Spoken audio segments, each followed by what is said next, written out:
Devil hunt সময় মতো হলে সচিবালয়ে আগুন হতো না। ক্ষমতায় যাওয়ার পরপরই অন্তর্বর্তী সরকার সতর্ক দৃষ্টিতে ডেভিল হান্ট শুরু করলে সচিবালয়ে আগুন কিংবা গাজীপুরে বৈষম্য বিরোধী ছাত্রদের ওপর আক্রমণ কোনোটাই হতো না, এমন মন্তব্য করেছেন বিএনপির চেয়ারপারসনের উপদেষ্টা জয়নুল আবদিন ফারুক। তিনি বলেন, সরকার গত 3 দিন আগে ডেভিল হান্ট শুরু করেছে। পুলিশের ভাষ্য, 3 দিনে 1000-এর ওপর গ্রেপ্তার হয়েছেন। জাহাঙ্গীর সাহেবের সততা নিয়ে কেউ প্রশ্ন করলে আমি সেটার প্রতিবাদ করব, কিন্তু আমি জনগণের পক্ষ থেকে আপনার কাছে জানতে চাই এই ডেভিল হান্ট কেন সময় মতো করা হলো না। অবিলম্বে জাতীয় সংসদ নির্বাচনের রোডম্যাপ ঘোষণার দাবিতে আয়োজিত এক প্রতীকী অবস্থান কর্মসূচিতে প্রধান অতিথির বক্তব্যে তিনি এমন মন্তব্য করেন। জাতীয় প্রেস ক্লাবের সামনে এই অবস্থান কর্মসূচির আয়োজন করে বাংলাদেশ জাতীয়তাবাদী চালক দল। অবস্থান কর্মসূচিতে জয়নুল আবদিন ফারুক বলেন, জাতীয়তাবাদী শক্তি মৃত ব্যক্তির ভোটে ক্ষমতায় যেতে চায় না। তারেক রহমান বলেছেন, যারা গত 16 বছর হাসিনার রক্তচক্ষু উপেক্ষা করে আন্দোলনে ছিল তাদেরকে নিয়ে তিনি নির্বাচন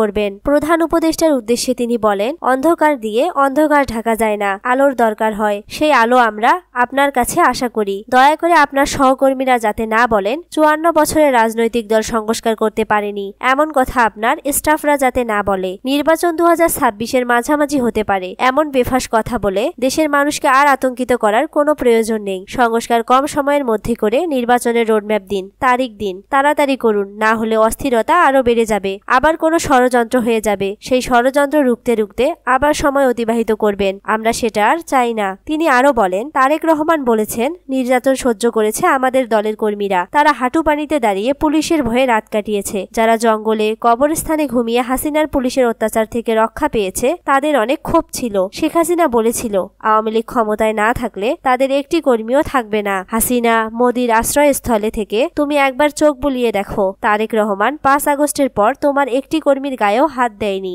এটাই ব্যক্তিত্ব, এটাই তার গ্রহণযোগ্যতা। এই গ্রহণযোগ্যতাকে ঠেকাতে আরেকটি ষড়যন্ত্র শুরু হয়েছে, এই ষড়যন্ত্র রুখতে হবে। জয়নুল আবদিন ফারুক বলেন, আজ কেন, কার ইঙ্গিতে, কিসের ইঙ্গিতে, কার ষড়যন্ত্রের জালে আপনারা আবার পড়ে যাচ্ছেন? নির্বাচনের দেরি করে আবার মঈন ফখরুদ্দিনের জন্ম দেওয়া, এই ব্যাপারগুলো ইতোমধ্যে জনগণ বলা শুরু করেছে। নির্বাচনের তারিখ ঘোষণা করার কথা উল্লেখ করে বিএনপির চেয়ারপারসনের এই উপদেষ্টা বলেন, অসংখ্য আহত নেতাকর্মী আছেন যাদের চোখ নাই, হাত নাই, পা নাই। তাদের মায়েরা চোখের পানি ফেলছেন, চিকিৎসা নিতে পারছেন না। তাদের দাবি, নির্বাচন আর দীর্ঘায়িত করবেন না, অনুগ্রহ করে নির্বাচনের তারিখ দিন। কারণ নির্বাচন বিলম্বিত হলে ডক্টর ইউনূস যে গ্রহণযোগ্যতা, আপনার যে ইতিহাস, সেটা কলঙ্কিত করবে আওয়ামী লীগরা।